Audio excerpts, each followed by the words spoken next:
A very warm welcome to today's webinar titled Does Artificial Intelligence or AI have potential for climate conscious investors? My name is Carmen Nuzzo. I'm the Executive Director of the Transition Pathway Initiative Center, which has organized and is hosting today's webinar. And I will chair the session of today and moderate the discussion that will follow. Today's session is also part of the ongoing AI UK Fringe event series by the Alan Turing Institute, bringing together leaders in academia from across the UK's AI ecosystem to demonstrate, exhibit, and update on their groundbreaking work. For those of you who do not know the Transition Pathway Initiative Center, or TPI Center for short, we are an academic center, part of the Grantham Research Institute on Climate Change and the Environment at the London School of Economics and Political Science. We are an independent, authoritative source of research and data into the progress being made by corporate and sovereign entities in making the transition to a low-carbon economy. The initiative itself is led by asset owners in the investor community and supported by asset managers, and we at the TPI Center at the LSE are their academic partner. Since its launch in 2017, the number of the investors supporting the TPI has grown significantly, and we now count with just over 150 supporters who collectively manage 60 trillions in dollar terms. So what do we do at the TPI Center? Well, we developed cutting-edge, rigorous and transparent methodologies and assess companies on their decarbonization pathways and the quality of the management that they put around their net zero targets. And based on these methodologies, we assess more than 1,000 companies with our data partner, FTSE Russell, on their management quality. That is the degree of governance that companies attach to these targets, as I just said. And fully in-house at the LSE, thanks to the TPI Center's analysts, we assess over 400 companies on their carbon performance. And as of last year, we also assessed 26 banks and 25 sovereigns on their climate action with specific methodologies for these two market segments. And these numbers will continue to grow this year and going forward. Everything that we do at the TPI is informed by climate conscious investors who we want to support. They want to make the net zero transition happen and are constantly in need of data and tools to support their investment decisions, ranking from measuring climate risks to pricing securities and constructing portfolios that are net zero aligned or aligning. The only certain thing that we know about climate change we can say is that it is happening. Its speed and its consequences are still uncertain, and modeling or preparing for this uncertainty, as well as assessing the preparedness of their investee entities, is the challenges that is among the challenges that investors face, especially those who care about climate change. So to discuss if AI has potential to help them, and note that we deliberately left this question as an open question in the title of the webinar, because we want to discuss the pros and cons of automation and artificial intelligence, we've gathered an esteemed panel of experts, a mix of investors, academic, and AI solution providers who are focusing on sustainability topics and who will bring different perspectives to the discussion. To be sure, this webinar is not about AI or automation only, although we will cover some of the basics. And there are lots of misunderstanding about this topic and what AI is, what AI is not, and often the term AI is misused. I myself am not an expert on AI. My expertise is more on the investor and market side, I'm sure you would agree with me that no day goes by without reading a new AI article on the financial media outlets. So this topic is very, very relevant. So the webinar today instead is about AI and how it can support or whether it cannot support investors who need to consider climate risks and opportunities in their investment decisions and want to drive positive investment climate outcomes.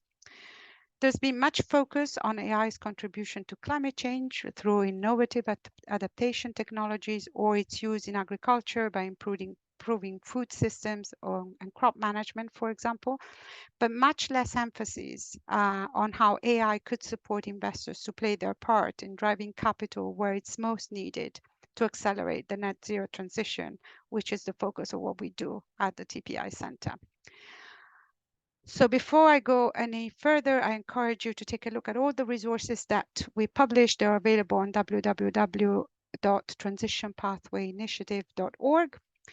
And let's get on with the plan for today. I will soon hand over the floor for a brief introduction to David Russell, who is the chair of the TPI as the Investor Initiative and former head of responsible investment at the UK largest pension fund, the University Superannuation Scheme, or USS. He's also a former board member of the UN-supported Principles for Responsible Investment, or PRI, and an advisor to the board of the Institutional Investor Group on Climate Change. We will then hear from our panelists who will give some introductory remarks, and we will afterwards start a discussion with them that promises to be very engaging, as they will all contribute from different angles and they may not necessarily agree on the use of AI. There will be an opportunity for you to ask questions at the end, but please start submitting this question throughout the webinar in the chat function, in the Q&A function that you see at the bottom of your screens. You can also upvote these questions. And finally, this webinar is recorded, provided that technology doesn't fail us. And I also hope that technology is on our side, because we've prepared some polls to keep you engaged and we want to hear from you. So this webinar is for you. So please stay tuned and bear with us for the next approximately 90 minutes. So enough of housekeeping rules from me. Let me introduce you without further ado also to the other panelists, starting from the two academics whom we have invited today. John Cardoso Silva, who is Assistant Professor of Data Science at the Data Science Institute here at the LSE, with a background in computer science and engineering and experience as lead data scientist in the industry. John teaches students best practice in data collection, manipulation, machine learning, and AI algorithms. He also researches the impact of AI chatbots on teaching and learning.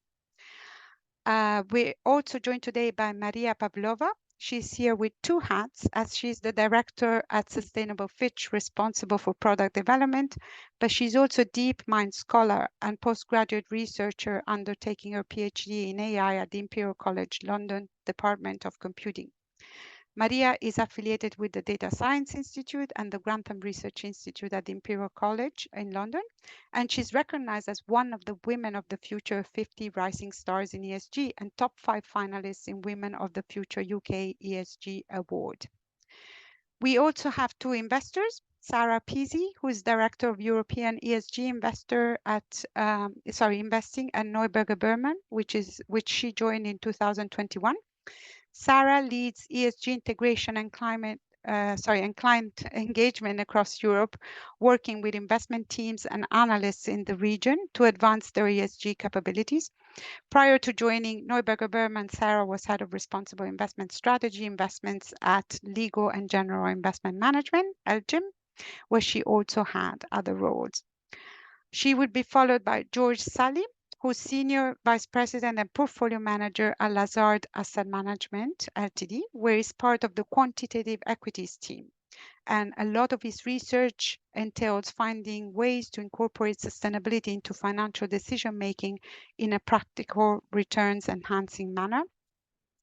And last but not least, we have the two AI solution providers whom we've invited today, starting from Dr. Michael Nachmani, who is founder and CEO of Climate Policy Radar, a not-for-profit AI startup on a mission to organize, analyze, and democratize data on global climate law and policy. She's no stranger to the LSE, as before founding Climate Policy Radar, she spent a decade at the Grantham Research Institute, where she led the work of the Institute's structured data sets and tools, building evidence on decision-making tools for national legislation and policy and low-carbon investment. And she was also involved in the inception of the TPI. And finally, Lorenzo Sa, who's Chief Sustainability Officer at Clarity AI, where he's responsible for Clarity AI's strategic engagement across the globe to enhance investor value and drive sustainable outcomes. Lorenzo joined Clarity AI after over 20 years of being at the forefront of sustainable investment, where he held multiple roles at the Principle for Responsible Investment. As head of PRI reporting and assessment, he launched the first ever in-house global responsible investment reporting framework and led the PRI's signatory relations team, which supports existing and new signatories globally. So welcome to you all, and thank you for being with us today. Just for the sake of clarity, the thoughts of some of the participants today are their own and not necessarily of the companies that they represent. So without further ado, let's kick off, and I hand over the floor to David Russell. Thank you. And good afternoon, good morning, good evening, everyone, depending on where you are in the world. As Carmen has said, my name's David Russell. I'm going to talk a bit about my background, a bit about the TPI, and a bit about data and climate data in particular, all in 4.5 minutes. Yeah, I'm David Russell. My background is, as Carmen said, head of responsible investment at USS, largest pension fund in the UK, former head of responsible investment at USS, largest pension fund in the UK. Different from most pension funds in that the money that the pension scheme run is run in-house as well as externally.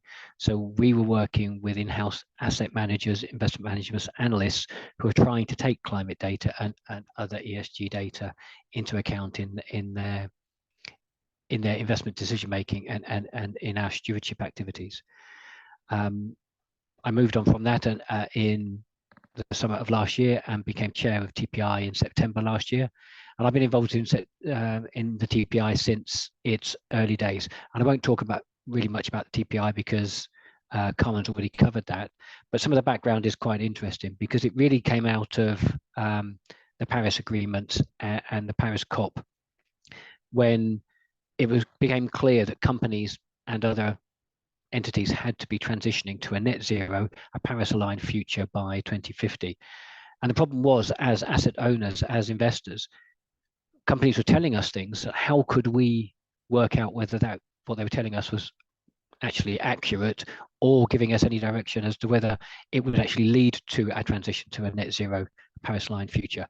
And hence the need to for pension funds to step up, and with some asset managers, we set up the TPI, and the rest is history, as they say.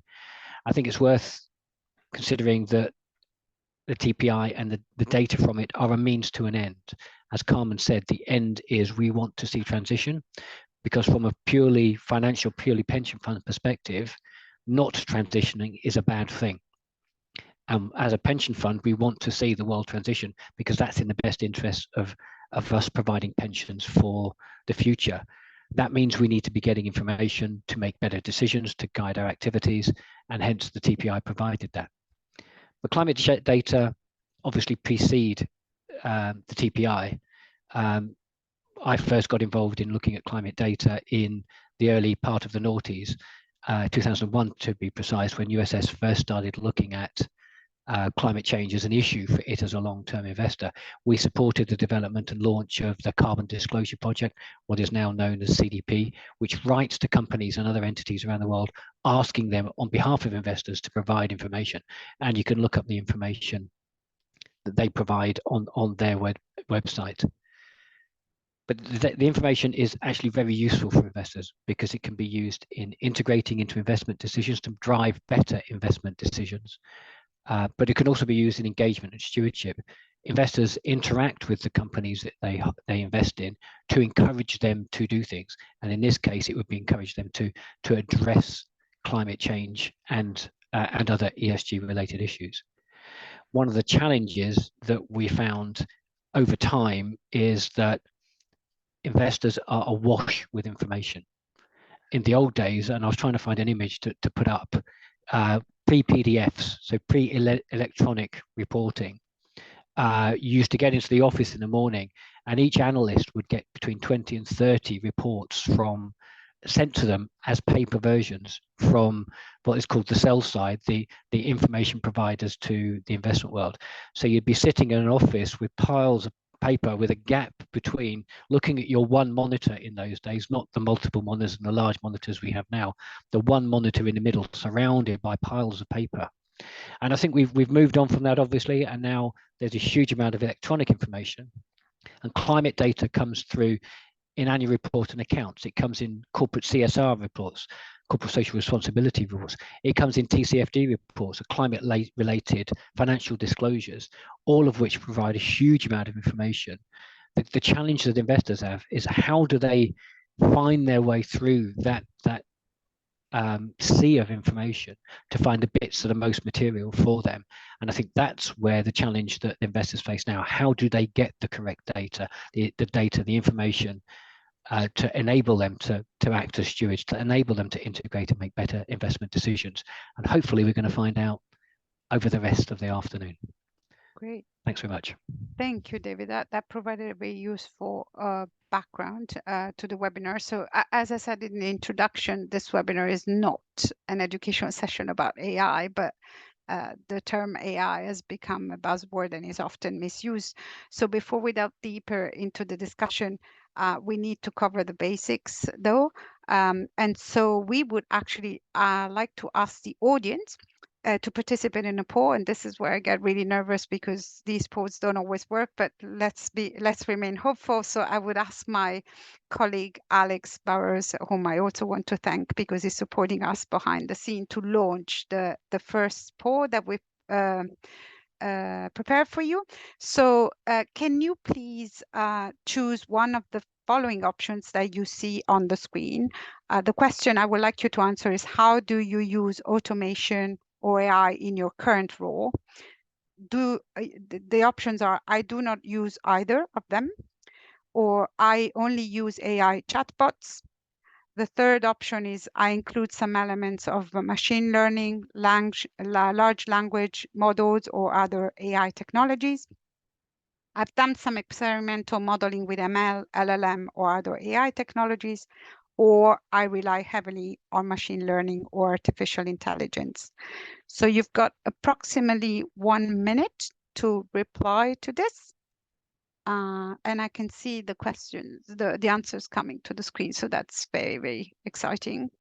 So I will leave the poll open perhaps for another 30 seconds. I repeat the options one more time. How do you use your automation or AI in your current role? I do not use either. I only use AI chatbots. I include some elements of machine learning, large language models, or other AI technologies. I've done some experimental modeling with ML, LLM, or other AI technologies. I rely heavily on ML or AI.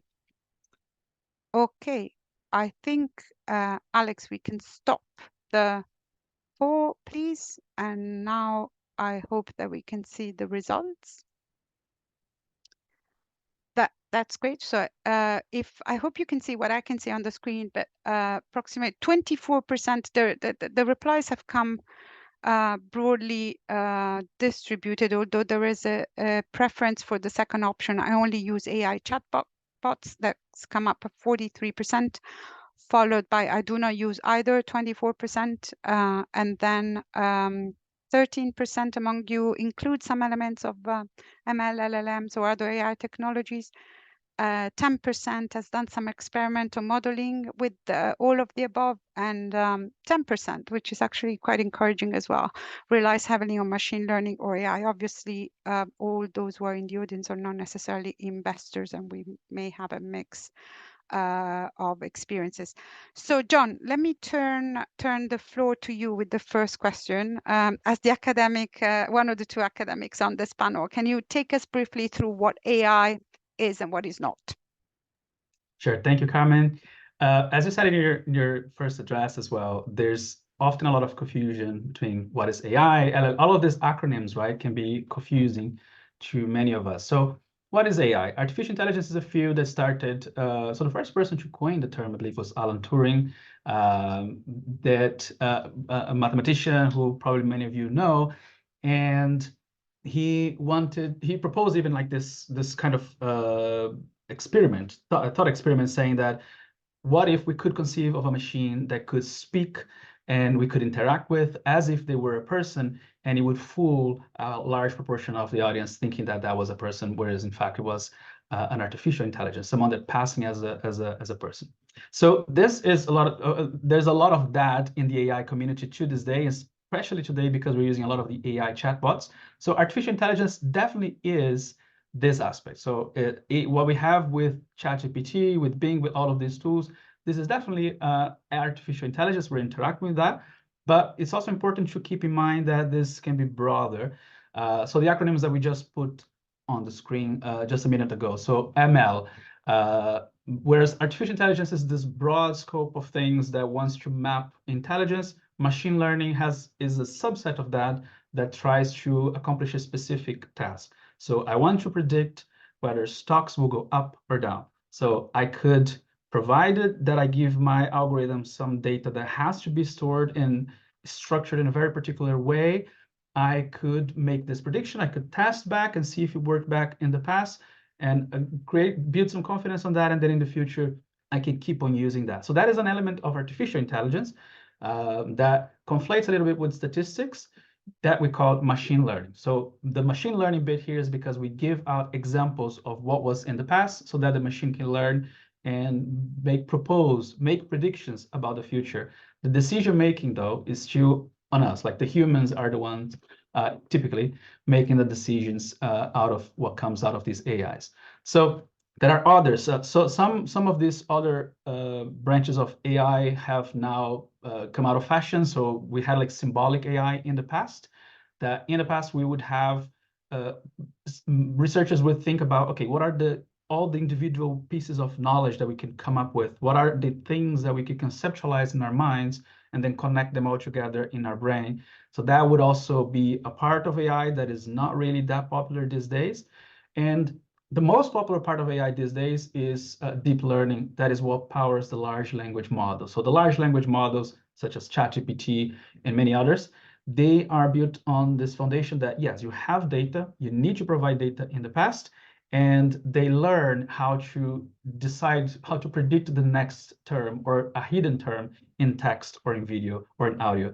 And based on this learning process that the AI learns by itself, then you can have it produce new content, so to speak, for you. So that is what we call this generative AI, and that is what is, responsible for this current wave of enthusiasm that we have there. One final thing to say is that what we get confused sometimes is with automation. That's what Carmen was saying. Sometimes what we actually need as an investor, as someone who's doing analytics, is actually tools to automate your process and tools to create insightful things out of data.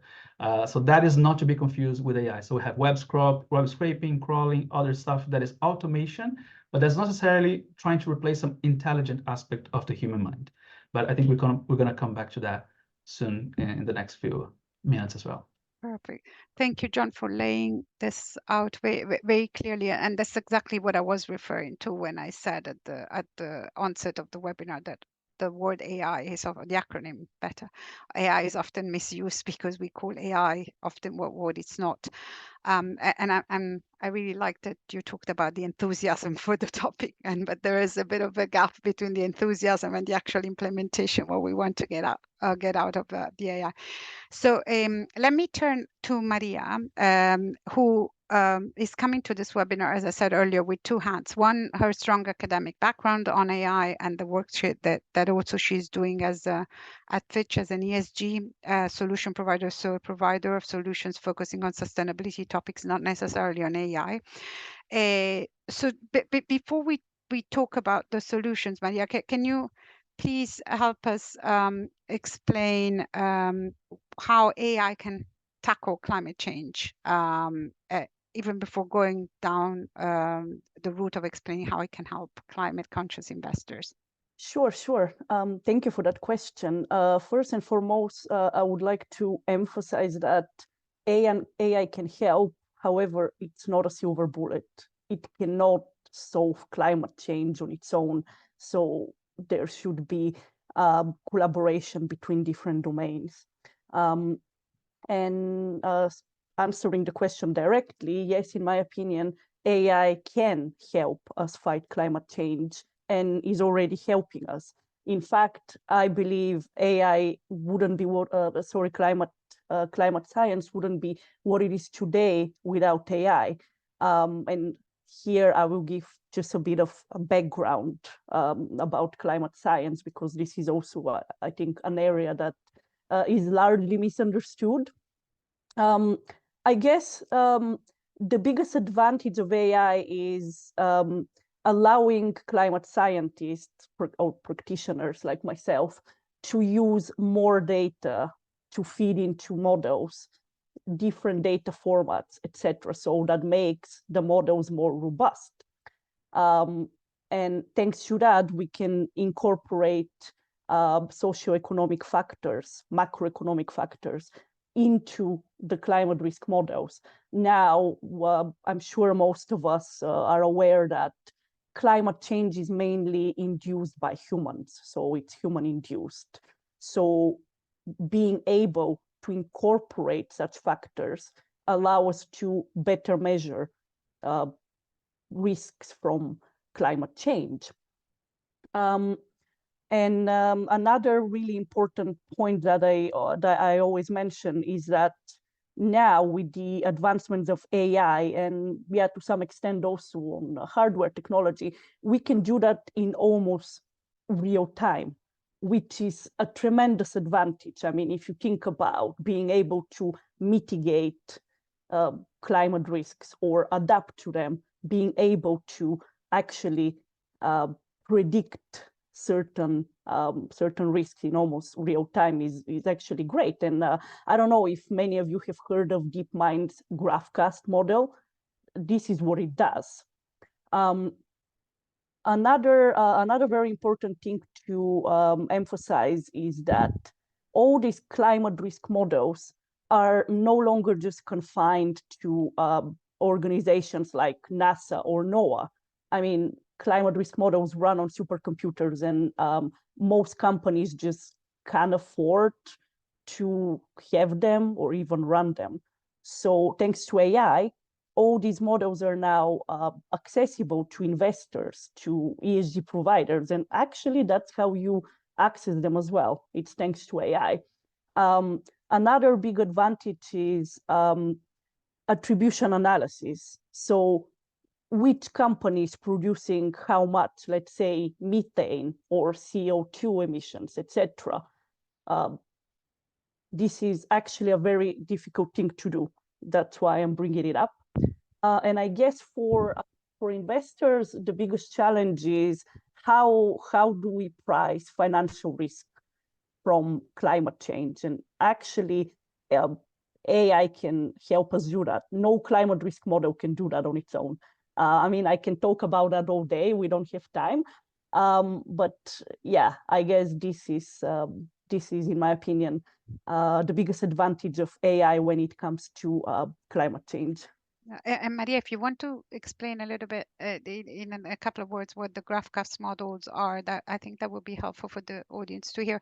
But also, let me say, you picked up on a very important element in terms of investor use, which is not just the quantification of climate risk, but the pricing of that risk, which I from my interactions with investors, is not clear whether traditional credit models and financial models have started incorporating yet. So that's definitely a big gap that needs to be filled in. But back to you very quickly. Yeah, sure.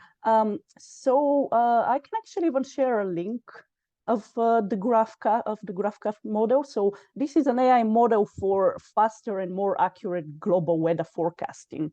So okay. There is, I mean, if there is, I don't know, a flooding happening or a fire, it will be captured in almost real time. So that's a tremendous advantage, not just to save lives, but also to help investors with their portfolios, their investments, etc. And speaking about pricing in financial risk from climate change, the way companies do it right now, they rely on deterministic models, so traditional credit risk models, and no, these are not enough. I don't think they even scratch the surface. So to do it right, you need more data, you need AI to handle this data and to create something called stochastic scenario analysis. So seeing the tail risk from all these models out there, all of these climate risk models out there. Now, most companies just use 1 or 2, maximum 3 models. And in literature, in academic literature, it's already been, it's been out there that ensemble models work better, so they provide more accurate, more accurate outputs in terms of capturing risk. Yeah. Maybe we can delve a bit deeper into this area, which definitely offers a lot of potential later in the webinar. So before we move any further, because I would like to bring in the investors at this point, but before we do that, I want to go back to the audience and ask a second question, if possible. So I would need our trusted Alex to help us again, please. So you should all see a second poll on the question. So please, can you pick one of the following options? The question is, where do you think automation or AI have the most potential for climate conscious investors? And the options we've selected for you are in collecting and processing climate related data, in verifying climate disclosures by the investee entities, in measuring and pricing climate related financial risk, or in conducting portfolio simulations, or providing investment advice. So I repeat the question and the options again, whilst you continue to vote. So where do you think automation or AI have the most potential for climate conscious investors? Is it in collecting and processing climate-related data? Is it in verifying climate disclosures? Is it in measuring and pricing climate-related financial risk, conducting portfolio simulations, or providing investment advice? So let's wait for another few minutes before perhaps we close the poll. And maybe, Alex, we can stop it there. Thank you very much. So sharing the results. So the top pick this time was the first option. You seem to think that the most value, the most potential of automation or AI is in collecting or processing climate-related data, followed by measuring and pricing climate-related financial risk. Some of you, about 17%, thinks verifying climate disclosure, and a minority thinks that there is value in conducting portfolio simulations or providing investment advice. So definitely people still think that the human element is important here. So Sarah, as an investor, what's your reaction to this poll, and which would have been your topic? Yeah, no, absolutely. Thanks, Carmen, and good afternoon, everybody. So yeah, like I think AI could obviously play a role across all of those options that were available in the poll, but I would have actually gone with the audience. My second pick would have been verifying climate disclosure. And I think that the reason for this is more of a kind of journey that we're on with AI, particularly from an asset management perspective anyway. And I think we need those first two before we can actually move on to the pricing of the climate related risk part, which is obviously what we're ultimately trying to achieve. But taking a step back, I think it's fair to say that the asset management full stop is still very, very early on in its journey of applying AI. But from our own experience, we've already seen huge benefits. And actually even more potential going forwards as well, particularly with ESG research in the broadest sense, but definitely relating to climate. And as has already been touched upon today, climate data is notoriously fragmented. So it's incredibly challenging for us to collect and standardize. And also much of the data that asset managers, of course, are using today it is incredibly backward looking in nature, particularly when it comes to us trying to assess progress towards net zero. So there is absolutely a need for more forward looking data sets to more effectively assess where we are on this journey. And this is where we think AI can be particularly useful. And we've actually been testing uses for AI to do exactly this. For instance, with data in kind of long qualitative TCFD or sustainability reports, we often find that it can be very inconsistently published year to year. So we've used AI to actually help us to inform trend analysis and develop company trajectories based on what we can extract. We're also using it to help analyze and validate our own results from our own proprietary tools, which are big consumers of lots of data. So we built internally a net zero alignment indicator, and this is seeking to capture where a company is currently on its net zero journey, but also, most importantly, I guess, where it's going, the progress that it's being made. And we'll look across long-term ambitions, short to medium-term targets, disclosure, emissions performance, decarbonisation strategy, and capital allocation. So a whole host of components. And what the AI is helping us to do is more efficiently identify outliers in terms of leaders and laggards across all of the companies that we assess from a net zero perspective. We're also able to capture changes in that data over time as well, and most importantly, it's actually understanding what's driving that change as well. But the other thing that we've been doing is summarising deviations in scores. So this is particularly effective when we're trying to report on net zero progress. And the other thing, of course, is actually helping us to code a lot of our modelling as well. So quite a few uses. But I also think it is important to highlight that data for us is absolutely the starting point in all of this, particularly when it comes to assessing climate risk. Because as we know, sectors are all on different journeys, even the companies within sectors are on different trajectories. So we do absolutely still utilise the qualitative judgment in assessing progress. So we overlay an analyst qualitative assessment on every net zero alignment assessment at the company level that we undertake. But the AI is helping us to validate those views and also test the biases as well. And this is also why we believe that AI can strengthen our approach with engagement with companies as well. So firstly, using the internal research that we have established through the use of AI, we can take this to companies to actually get them to validate and prove whether our views are incorrect or otherwise in terms of us challenging that net zero journey. And then secondly, it's questioning companies actually on their use of AI as well. So are they benefiting from the efficiencies that AI can bring internally to their business models?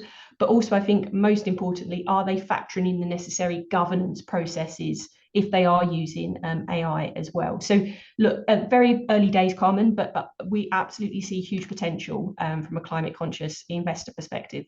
Yeah, I'm really glad, Sarah, that you highlighted two aspects. One is like the analysis itself and the validation of the information, not just for what you need, but also in terms of how companies themselves, the investee entities themselves use AI to perhaps improve their product processes and outcomes.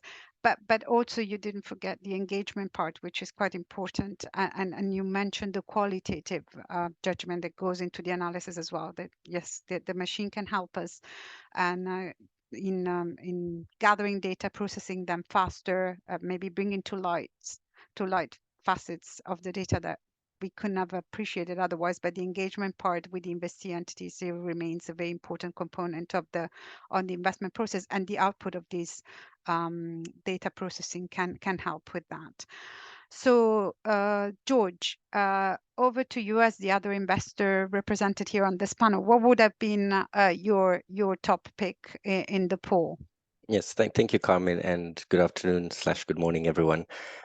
I think I would agree with pretty much what's been said so far. A lot of all those options were quite pertinent, maybe 3 or 4 of them, and and the ordering in which the audience selected them is also quite similar to the way, say, I would have. But I guess when talking about AI, for me, I think I would like us to take a step back, and I think that the transition, I think we all know, is happening very quickly, and for me, it appears to be, if you're trying to get people to change on this journey, we basically have 2 ways of doing this. It's either through carrots, right, incentives of some sorts, or sticks. So the carrots are plentiful, right? We know that consumers are demanding this from people. We also see governments putting in tax incentives. We won't talk too much about those. The sticks, on the other hand, what we've got are regulations. And while these are converging in some instances, with some taxonomies getting aligned, they're diverging worryingly for others, right? Like in the EU and the US. And so the challenge the broad challenge that people are facing really is one of low trust, right? Short-term incentives are skewed, and so companies will tend to paint themselves in the best light, right? And we also know that the strength of enforcing these regulations varies considerably, say between developed markets and EMs, and even within these countries. So with people not trusting ratings, no matter how much data we're giving them and they're all overloaded, there's just this idea of low trust in both the institutions that are doing the ratings, in the information that companies are giving in sustainability reports, and ultimately people want to know whether their hard-earned savings are, being channeled to this change, or if, as opposed to essentially funding the status quo. And so we think, AI, this is the biggest place it can help here, tackle this problem of low trust. And I think some of the people on the panel have already, touched on this. What I would like to focus on is what we're doing practically to tackle this low trust situation. And here really what I'm talking about is greenwashing, right? Which we're defining as the gap between what companies are saying versus what they're actually doing on the ground. So what we've done internally is develop tools to objectively kind of quantify this greenwashing.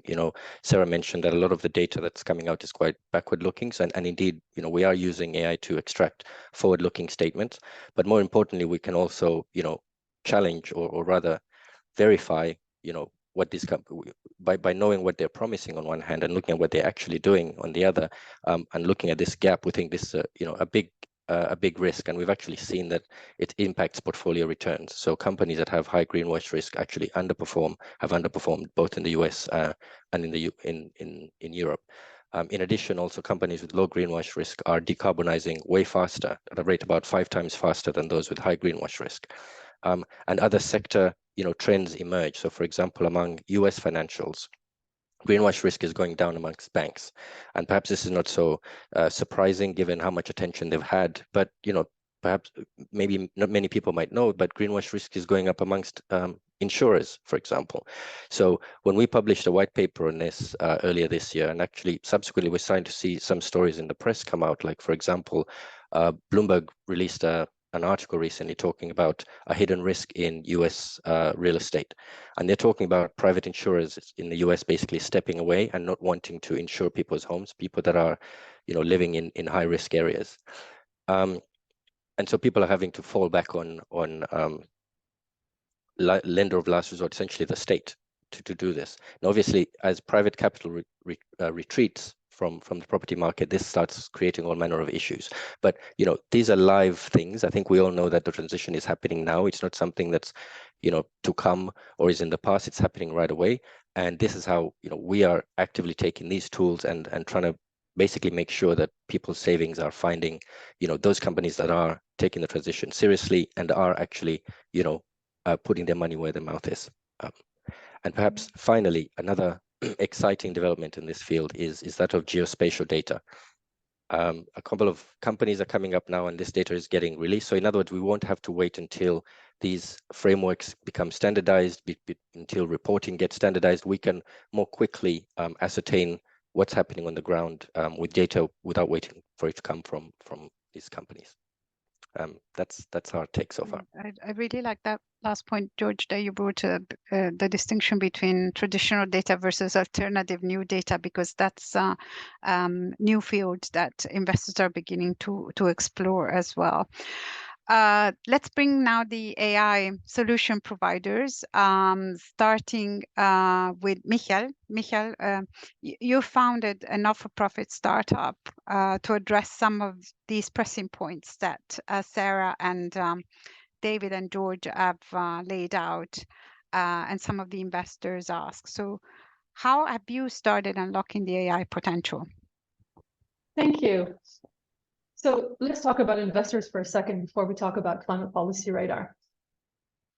3 big risks that investors are facing, and every time I say risk, please substitute it also with "and opportunity," because for every risk there's opportunities. We're looking at physical risk, we're looking at the transition risk, and we're looking at liability risk. Liability both in the face of a regulatory framework and in face of growing litigation claims that are part of, and a growing part of investors' reality, both for the corporates and the assets that they're invested in, and both for themselves through the framework, through the lens of fiduciary duties and so on. So in trying to assess those risks, investors want credible, fast, comprehensive data at their fingertips in a way that is geared towards their preferences and their decision-making modeling. And that will be different for each investor, and that will be different. Of course, the big picture is the same. We want the transition to happen without too much disruption. There will be disruption. How do we minimize that for ourselves, for our assets? And how do we ensure the sustainability of the financial system as a general in the long term? So it's a big thing, but it comes down to very small details, because the reality of the analysts who are collecting this data, and David alluded to it with the paper briefings that were coming in, that it's PDFs, and they are long, and they're in multiple languages. And if they're in a language that you don't know, then you copy paste it and you stick it into Google Translate, and then you ask yourself, did I capture everything, and did I miss anything? And if I looked for something in that very long document, whether it's a corporate disclosure or whether it's a policy document that is relevant to my analysis, did I find everything? Am I reading everything properly? And then am I being able to take that massive unstructured data, and you've all seen corporate disclosures and you've all seen policy documents. They are messy, unstructured data. How can we make them into structured data that fits into our decision-making patterns?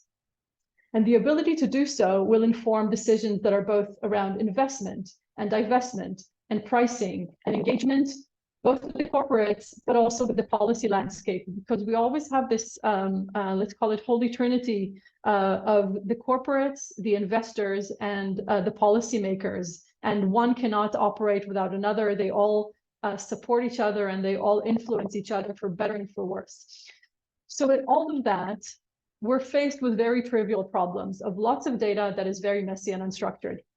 Climate Policy Radar has taken the first cut at doing that. We started with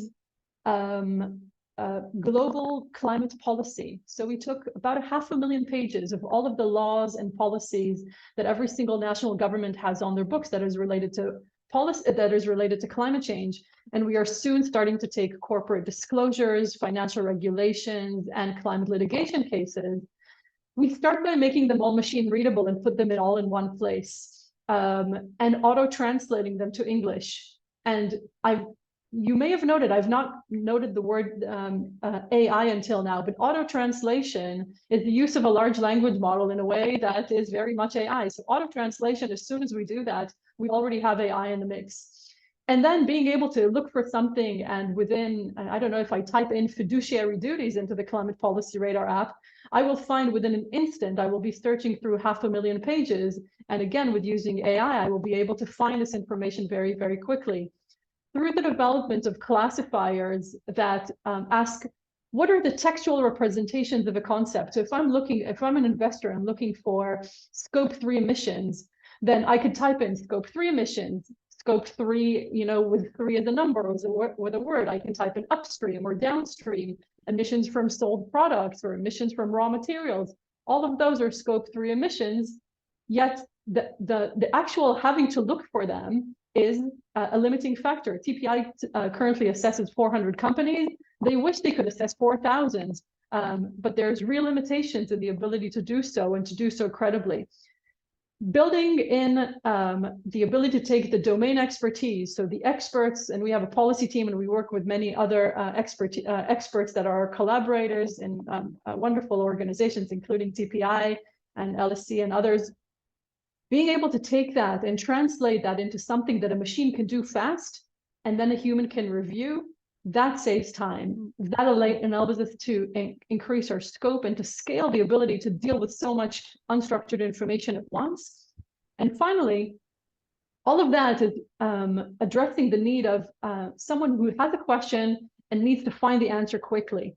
That's a bottom up. That is the ability to see, to look for something and go find it. But when we have masses of structured data, all of a sudden the top-down pictures emerges. All of a sudden we have a bird's eye view and we say, oh, we didn't notice that there's a question there that we should have asked, and all of a sudden the data reveals a pattern that we weren't expecting. And all of a sudden that allows us to reframe some of our thinking. And I think a lot of the big thinking that we have to do now is about re-asking those questions. Let me pause here for now. Thank you. That's great, Michael. Listening to you, it seems to me that we're still very much at the initial phase of the gathering the information and processing this information in a much larger quantity and faster than we used to, but we're still far from addressing the proposals that John mentioned earlier when he was laying out the basics of AI, or very far from even getting support in decision making, which is a question mark. We need to ask ourselves if we want eventually a machine to step in and take decisions on behalf of investors or not. But this is very helpful as a starting point. Let's turn to Lorenzo. Lorenzo, I have a question which is very similar to what I asked Michael, but also was intrigued by the fact that Clarity AI has AI in its name, and so it's been in its gene from the very beginning, and Clarity AI focuses on sustainability, on addressing sustainability solutions. So what's behind this logic, and how far have you got so far? Thanks, Carmen, and good day for everyone. It's kind of nice to come toward the end of this first round because there's a lot of the things that were mentioned that come together. Look, I think 7 years ago when Clarity AI was set up, there was a clear sense that they wanted to contribute to addressing the big challenges that have been set as goals for society, you know, the SDGs, the Paris Agreement, etc. And there was a sense of, okay, so that's clear, and we have a mission, which is to bring societal impact to markets. But that's the goal. But then the question was, is there a means to achieve that actually can help drive speed, scale, and basically quality of all this to actually, given that the time frame and the clock was ticking? And so that's where the name Clarity AI came, because the two factors that we thought were critical and were also somewhat new into this was, one was the clarity piece, which was really that transparency and that traceability of the information. But the AI piece was really about saying, look, can we drive our investment decision processes less from an analyst-driven approach and more from a data-driven approach? And so that's really where the name has come in. And then where does this transform itself? And if I listen to what my peers have mentioned, and if I look at the results of actually the second poll you put out, really the way we've seen use of AI to support achieve the mission is really envision a pyramid, right? The knowledge pyramid. You start from the base, which is the data, and then you start going up and provide information, insights, knowledge, wisdom, and then action for whoever's taking this, which in the case of an investor, I would argue action is making the investment decision that's related to that. And so the result of the poll seemed to signal that we're working on AI primarily starting from the bottom of the pyramid going up. And I would argue that that's what we're also finding as players, but that the AI is going up the pyramid. So things that we've actually worked on is on the strong data side, you can use AI for data collection. Then for data completion, through estimation models, you can basically start estimating things that are missing. And then data validation, which, to go to George's point earlier, some of the challenges is on greenwashing sometimes might be explicit, but some side is not, or you know, you're not even trying to, but you end up doing it because you're thinking you're relying on data that's accurate and it isn't. So that sort of working on making the base of that period strong is important, because actually garbage in is garbage out. So if you ensure that the information is strong, then the insights and the knowledge that take you to actions become much, much stronger. But AI doesn't stop there. And I think that element, and even what Sarah was mentioning, the element about starting to use this to synthesize information, to actually get better explainability, also to help synthesize for reporting. You know, George was talking about the stick. You know, how do you respond to that stick through AI in a way that is actually effective but actually accurate becomes quite important. And ultimately, there's the question around backward-looking data and future-looking data. As you go up the pyramid, there's that necessity, which I think you mentioned, Sarah, to actually start looking ahead.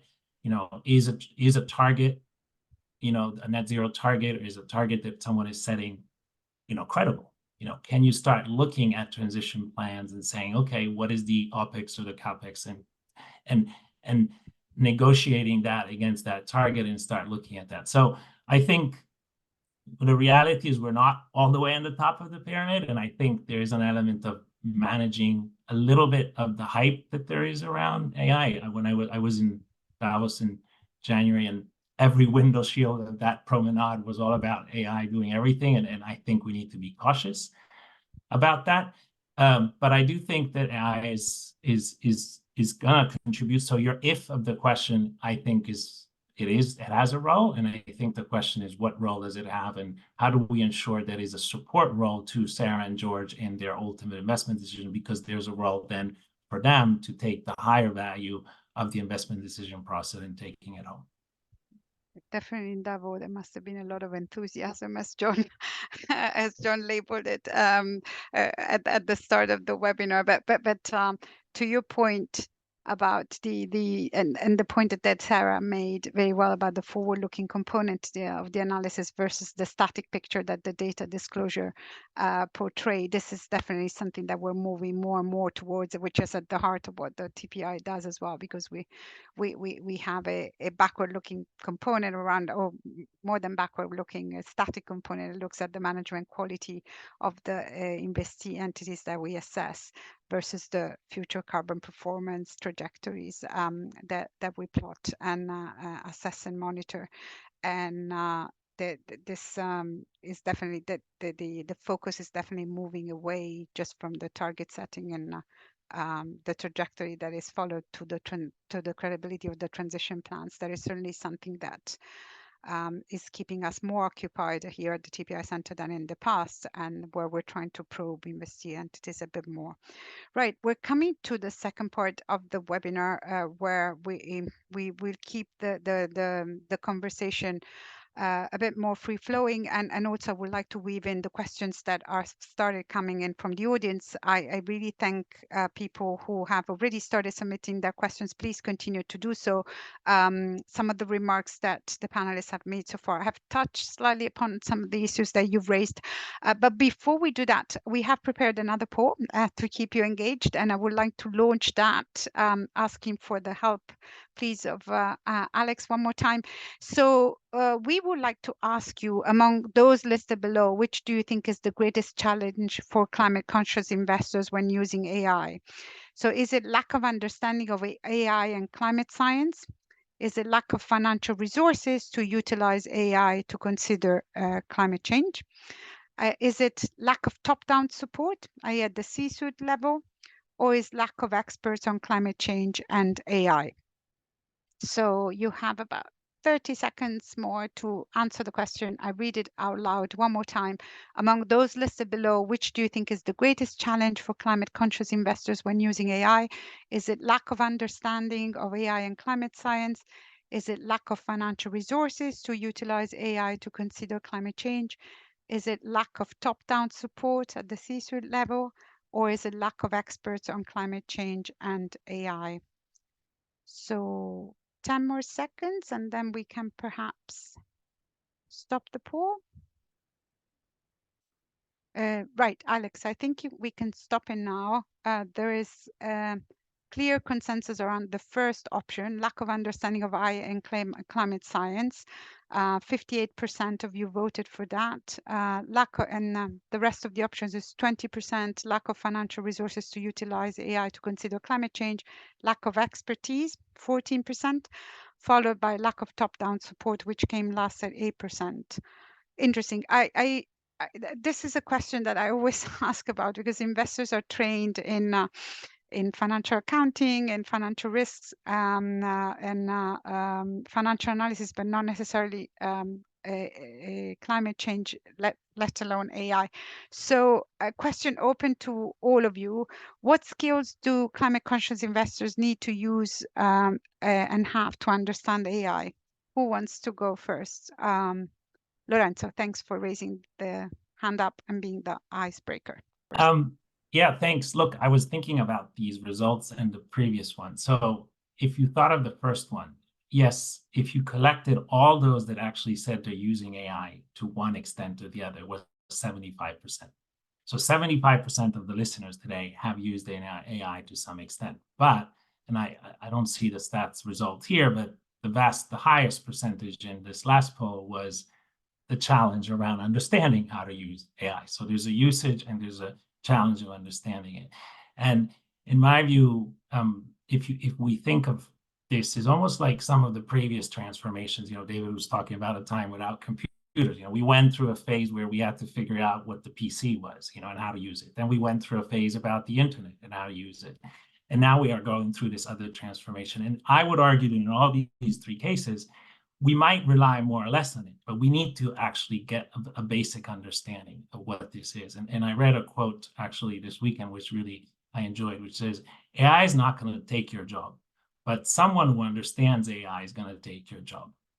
And I think there's something to this where we all, as an investment community, are going to have to try to understand the basics. And in my view, that includes understanding, some of the basics of what is data quality, what is data bias, what is kind of intellectual property risks, and how do those evolve into our goals into investing in climate conscious decisions, as well as then understanding the difference between automation and machine learning and how machine learning actually is a form of prediction. And so what does prediction mean? What risks do you take if the prediction might not always be accurate? And so these are the sort of basic knowledge that I think we'll all need to grasp with, as we've had to do it in previous, in previous transformational moments. And if I can say the last point of this would be just don't focus though on the solution, focus on the problem. I think we will all need to, in our jobs, continue to say, what do we want to achieve? What is the ultimate goal? And then how does this tool help us? And if it doesn't, don't use it, right? It's not always a solution to everything. Thank you. I see Sarah's hand up as Michel's hand up. I don't know who put it up first, but maybe Sarah, go for it. Cool, I'll jump in there. Yeah, so I think when it comes to like the skills that investors kind of need to acquire, I think first of all, let's not be too hard on ourselves. And I think that Lorenzo has made this point really well as well. There is huge potential with AI, particularly when it comes to climate, and we have not even scratched the surface yet. So first of all, let's just keep that in mind. Actually, one initiative that we put in place this year was we developed internally an AI for Sustainable Investing task force.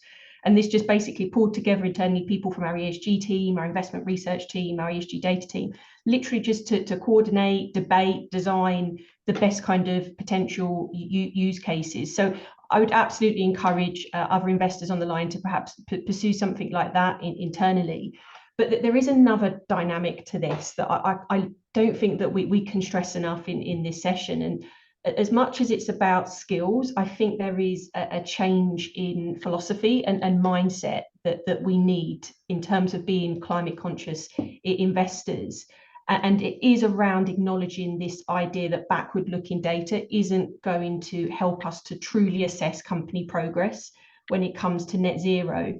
And I think it's important for us to emphasize this based on the level of AUM that is being allocated to companies and through funds that is purely using this one-dimensional aspect alone. And we've all seen obviously the growth in climate transition benchmarks, in Paris-aligned benchmarks, all obviously driven by the EU benchmark regulation back in 2020. But at the heart of these products is a strong reliance on carbon emissions.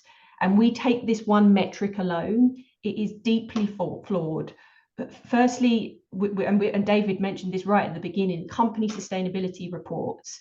Now, if anybody has gone through one of these, they're incredibly backward looking. They can lag up to 2 to 3 years.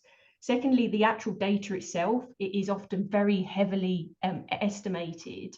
And also the metrics themselves that we actually assess from an emissions perspective can be very, very volatile. So they can be susceptible to macro, to economic shocks, and really ultimately, they might change the emissions output, but it's not actually the company's emissions profile which is ultimately changing. So when these benchmarks are being constructed, the selection criteria is often very, very heavily overweighting companies with low emissions profiles in sectors which often do not offer a significant contribution to actually the climate transition problem that we're trying to solve. And instead, there is an underweight into companies with higher emission profiles, which obviously sit in these harder and more challenging sectors. So what we need to do is really tackle this problem of the growing dislocation that we're seeing between investor net zero targets and real world emissions reductions. And I think it's this AI piece that can crucially help us to actually solve this. So it allows us to bring in more multiple dynamics and build a more comprehensive picture to price this risk more effectively. Yeah. We're going down to pricing, which remains the crux of the problem here. Thank you, Sarah. Michael and Maria, can I ask you to be very succinct, because we have quite a few questions coming from the audience. I'd like to cover as many as possible. Sure. Over to you, Michael. Thank you, and I will do so, and by that also address a theme of the questions that are coming from the audience, which is about the interaction between human and machines. Sarah, you're absolutely right. We're looking at metrics that are limited, and we don't have good enough data for those. But we all need backward-looking data in order to model forward. That's what we do. That's what credit history looks like. We ask, how does past behavior predict future change? That is a part of the thing that we need to do. How do we do so in a way that doesn't limit us to not being adventurous and bold and saying, actually, you just need to shut down your oil operations, and I expect you to do so in this time framework because the science said so. This isn't down to data. This is down to like bold, big transition decisions. And I think that being able to back those claims, those things with concrete data, with bringing the science in, with bringing that in, with looking at your CapEx, which is absolutely ridiculous for most of the companies that are actually, as in net zero aligned CapEx, that is for those that are actually necessary for the transition. So we're in agreement on that.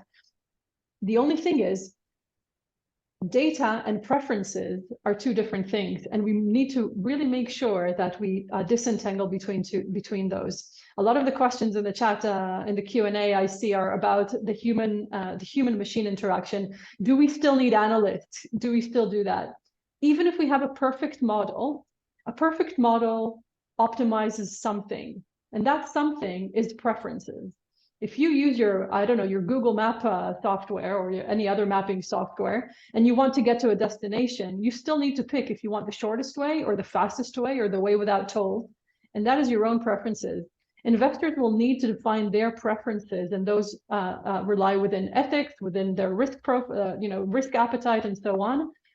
And then they can have data that will support those preferences. So both in the design of the models and in the application of data to the models, and in the willingness to see beyond what the model shows us, and to ask, is this the right thing still for me? This is where the human-machine interaction is absolutely critical, and data alone will not save us. And this is why the designing of those models needs to be heavily human-infused and human-reviewed, so we don't just rely on machines, because machines will send you by some default way, but actually we really want to infuse our preferences into that. Right. So actually, let me bring this topic, because as you said, as you rightly observed, Michael, is coming up quite frequently in the Q&A box.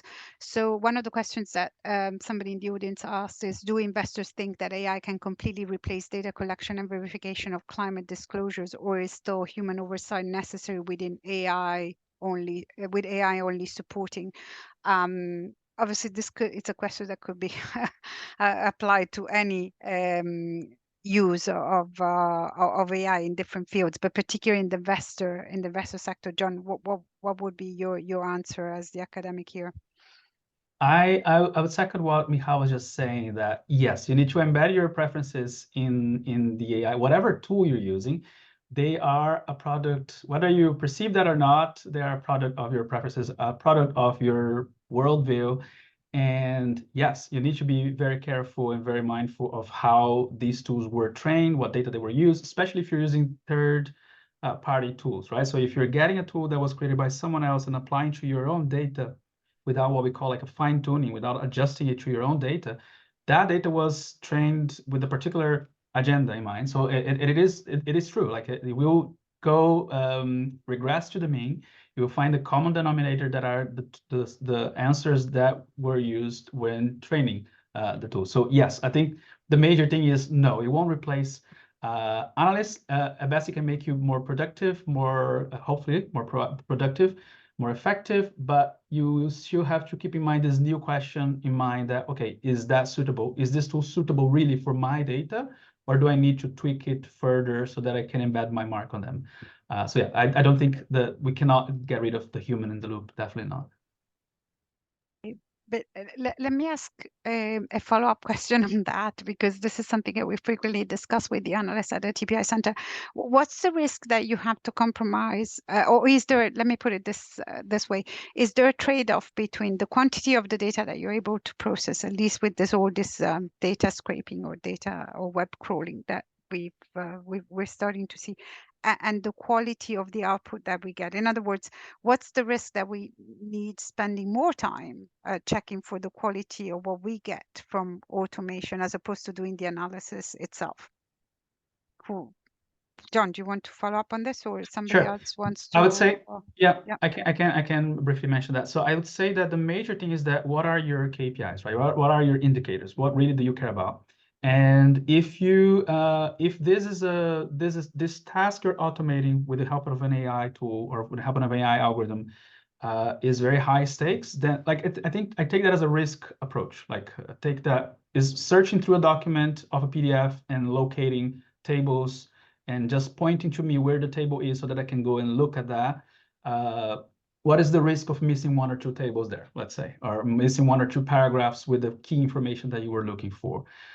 So I would factor that in, like I would not base that on the tool itself, but based on the task. What is the risk of missing one essential information or getting one of the details wrong? Especially if you're relying on large language models, they tend to make stuff up.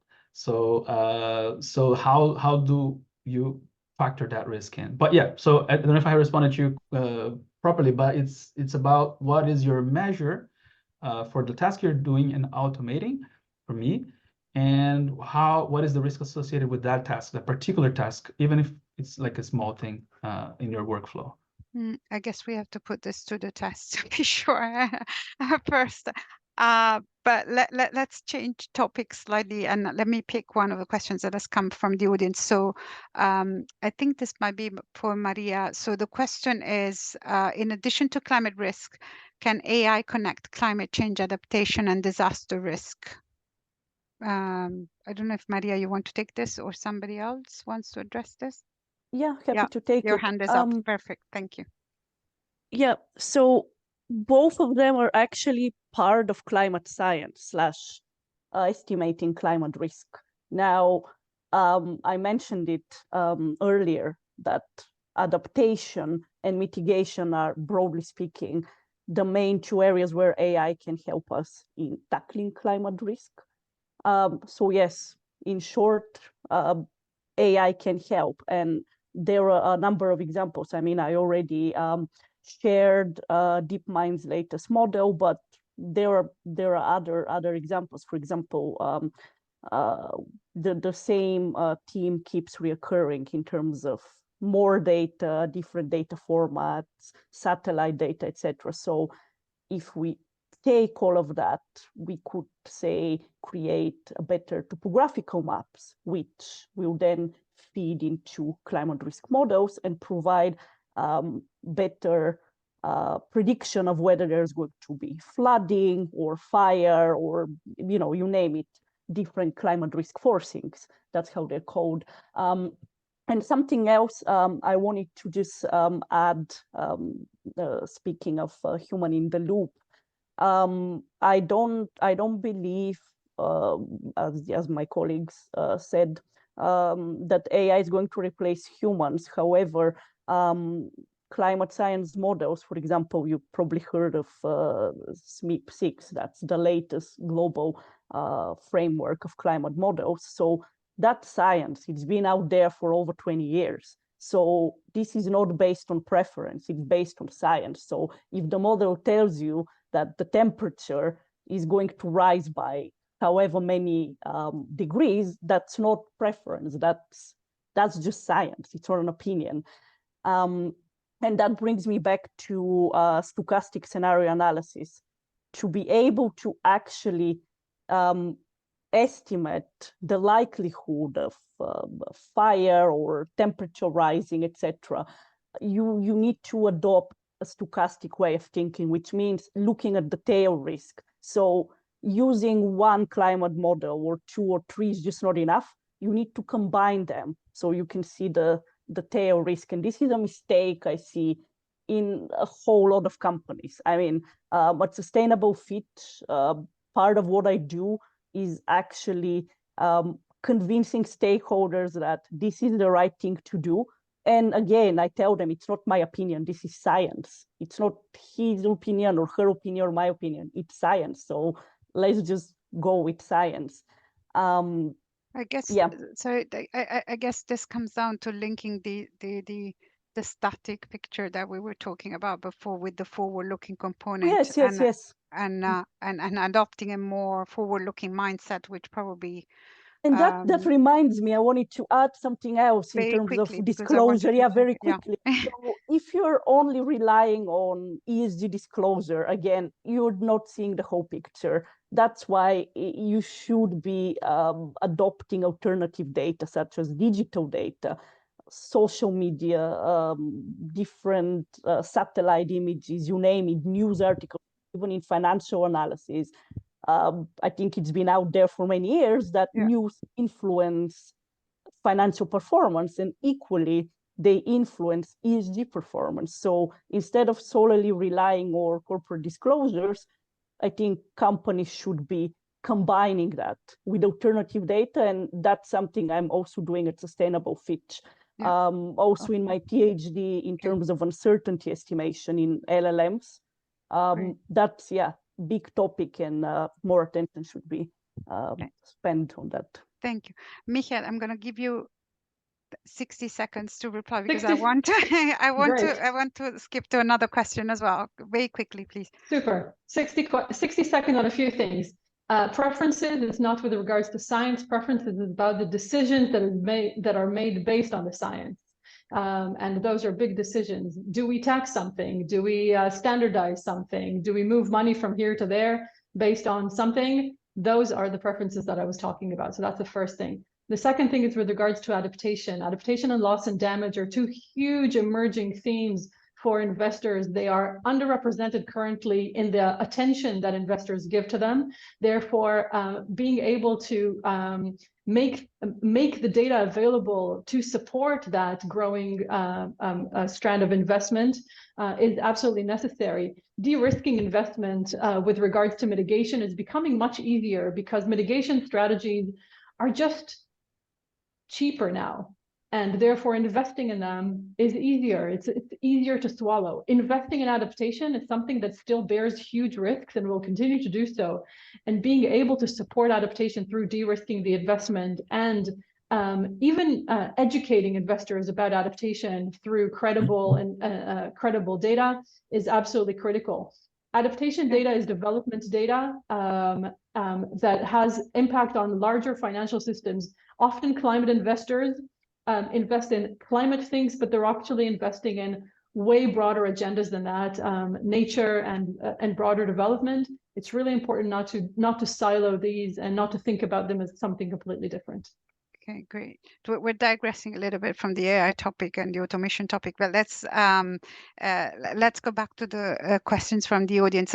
This is, I think, is for George because it's addressed to the investors. So somebody is asking, what would you answer to a corporate arguing AI does not grasp the nuances of their climate transition plans? Well, that's a great question. Thank you, whoever posed that.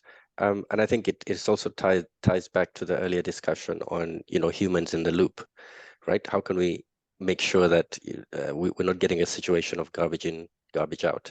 Now, I think the way to answer that is to say, when using these tools, we have to know their limitations, right? We have to know where their strengths and their limitations. Obviously, I would be in the camp, and we are. I mean, we're systematic investors, so we used to this idea of taking lots of data and making investment decisions mostly in a, systematic, objective way. But where does this leave, very detailed plans, for example, like you're mentioning, or just very detailed qualitative data, whether you're getting that from questionnaires from places like CDP or from TPI. I think AI helps us get to, I think it was Lorenzo who spoke of a pyramid of value. So basically we would use AI to get us, to the level where we trust it at that point. And, if it's going to be about some nuance of like, part C of some statement that the company has made, and there'll be an asterisk on there that you'd have to go to the footnote to quite understand, we would never expect AI to give us that, to be able to discern that kind of nuance. What we would do, however, is pick out much more general patterns that are, visible or not visible in how these companies are discussing the transition, or even just aspects of the actual plans, because, those are quite known. Everyone knows, you need a plan by, say, 2050. Do you have something in between before we get to 2050? There's some markers there that are broader, at which we can use AI, in a trustworthy level, right? Does this exist there or not? And then if it does exist, how do they discuss it? That kind of thing. But we certainly wouldn't get into the detail of, going down footnotes to understand the nuance. And that's when human beings would be able to come in, which we're very comfortable doing, by the way. We do this in financial data, and we're happy to do this with climate data. Great, thank you. Sarah, I see your hand is up, and I wanted to ask the panelists if they see questions that they can start addressing by typing answers in the chat box. Please do feel free to do so, because we're getting quite many, which is very exciting, and thank you for that. And I'm not sure we will be able to cover them all in the last 8 minutes that are left, but we'll try to do our best to address those that we haven't by email. Sarah, very quickly, thank you. Yeah, maybe just to address that person's question with a more tangible example. So I focus in on the mining sector, and I think this one is super interesting because we know that the sector as a whole is going to be anything but linear when it comes to net zero, but obviously it's got a major role to play in the transition itself. And it was actually June last year that the CEO of BHP came out and said that the targets that they'd set for 2025 in terms of their decarbonisation were going to be missed. And actually they expect this to upturn at 2025 and hopefully decline closer to 2030. And this was down to new growth projects. This was down to obviously demand for their raw materials, and also the scaling up of carbon abatement technologies that BHP are very dependent on for reduction purposes just hasn't obviously come to fruition yet. So this is a great example, whereas at face value, this is of course negative, but where the intervention, the qualitative intervention comes in and you start to actually peel back the layers of BHP's decarbonisation plan, you start to see that they're actually currently working on very, very significant solutions on electrifying their hauling fleet. So their hauling fleet, as you can imagine, is hugely diesel intensive at the moment. They've been installing infrastructure to make renewable power more accessible in some of these very, very hard to reach mines. But all of this is going to take time. It also requires a huge amount of capital. And yes, we can react immediately to that news and we can be disappointed to it, and we can apply that in our ratings and potentially impact our portfolio positioning. But this is a great example whereby we shouldn't necessarily just automatically pull back from BHP, because we have to think about obviously the wider transition and what we can use that's more available to us to picture where this company is going, and not necessarily just reacting to this one data point in time. So that's hopefully a good example for that person's question as to how we would react to the corporate perspective.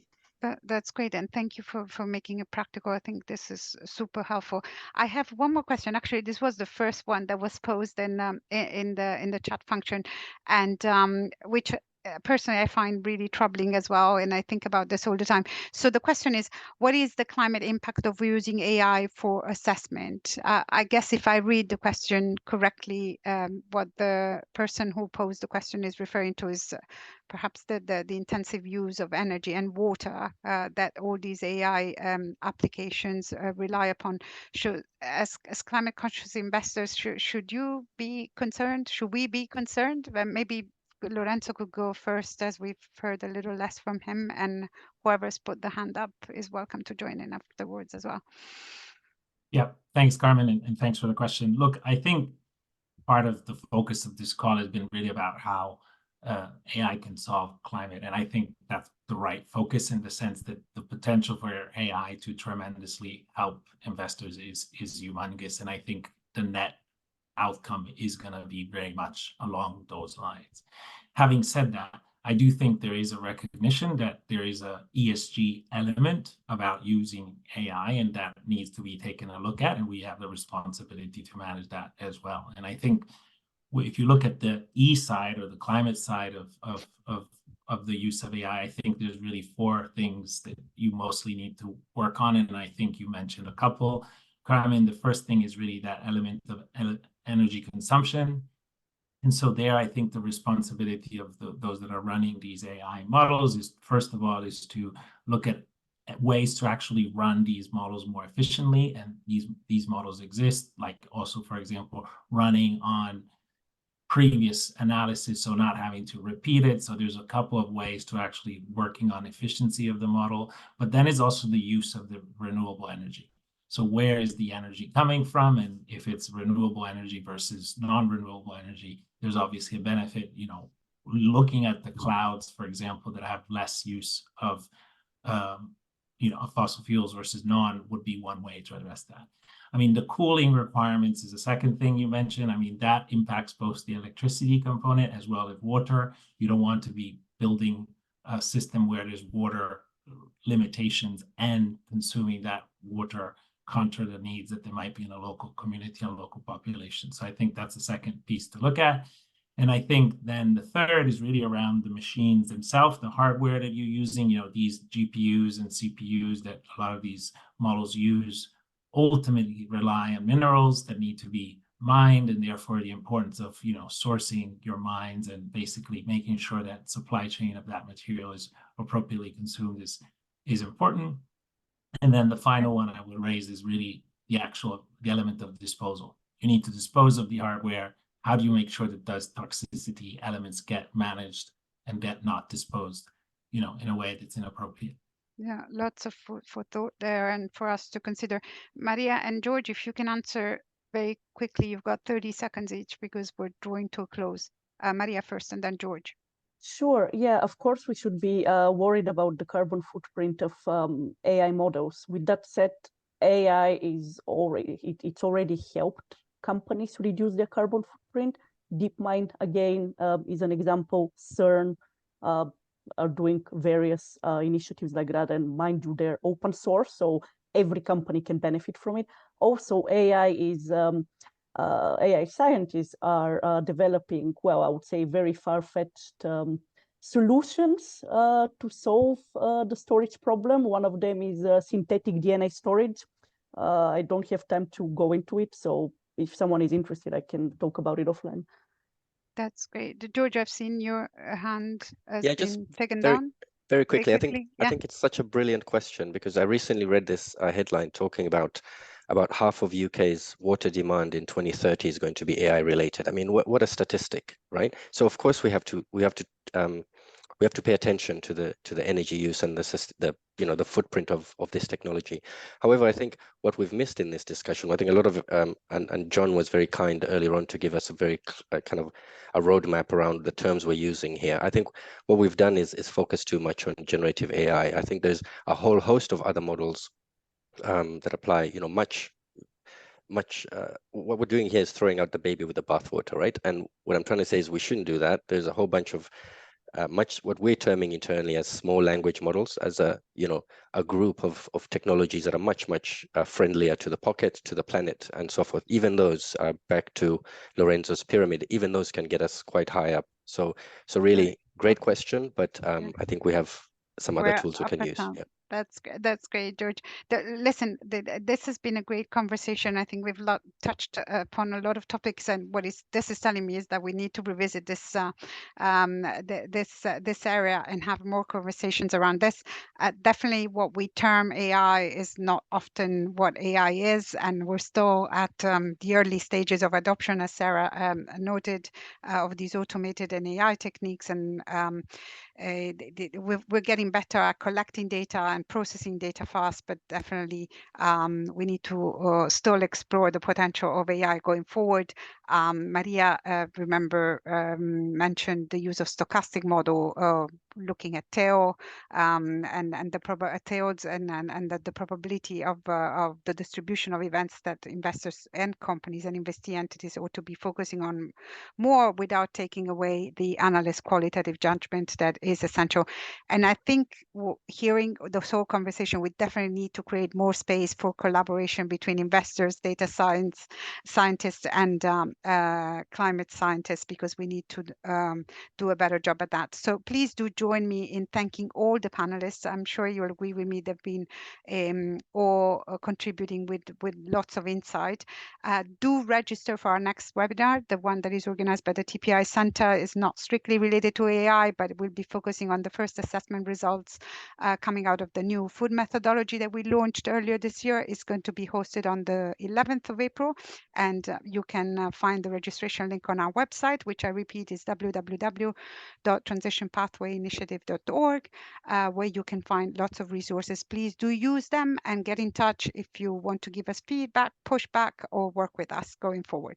Until then, thank you and goodbye.